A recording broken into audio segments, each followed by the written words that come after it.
عمر۔ اے لوگو، جان لو، جو بھی زمین پر چلتا ہے وہ ایک دن اس کے اندر چلا جائے گا، اور یہ دن و رات عمروں کو بیکار کرنے میں لگے ہوئے ہیں۔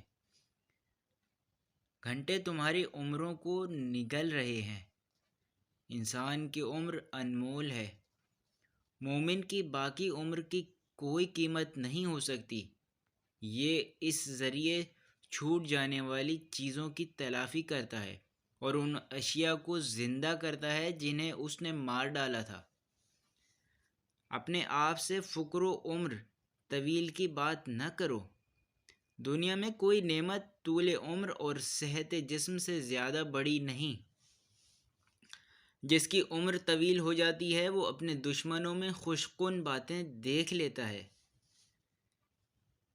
انسان کی خوش قسمتی ہے کہ اس کی عمر طویل ہو جائے اور وہ اپنے دشمنوں میں ایسی باتیں دیکھ لے جو اس کی خوشی کا باعث ہوں۔ اپنی عمر کو اس خرچ کی طرح سمجھو جو تمہیں گزارا کرنے کے لیے دیا گیا ہو، لہٰذا جس طرح تم یہ نہیں پسند کرتے کہ تم فالتو خرچ کرو، اسی طرح اپنی عمر کو بھی فضول نہ گزارو۔ عمر چند گنی چنی سانسوں کا نام ہے۔ ساعتیں عمروں کو برباد کر رہی ہیں۔ عمر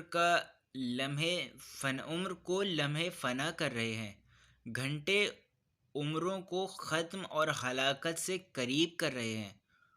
وہ عمر جس میں آدمی منزل کمال تک پہنچ جاتا ہے 40 سال ہے۔ تمہاری عمر سانسوں کی طرح ہے، اور اس کے لیے ایک نگہبان بھی ہے جو انہیں شمار کرتا رہتا ہے۔ اپنی عمر کو تمہارے لیے نہ رہنے والی چیزوں میں ضائع کرنے سے ڈرو، کیونکہ اس کا گزارا ہوا حصہ پھر نہیں ملتا۔ اللہ اس آدمی پر رحم کرے جو یہ جان لے کہ اس کی ہر سانس موت کی طرف ایک قدم ہے، پس وہ نیک اعمال انجام دینے میں عجلت کرے اور اپنی امیدوں کو کوتاہ کر لے۔ عمروں کی بقا وہ رات کے پے در پے آنے جانے کے ساتھ ممکن ہے۔ اپنی باقی ماندہ عمر کی قدر و قیمت صرف نبی یا صدیق ہی سمجھ سکتا ہے۔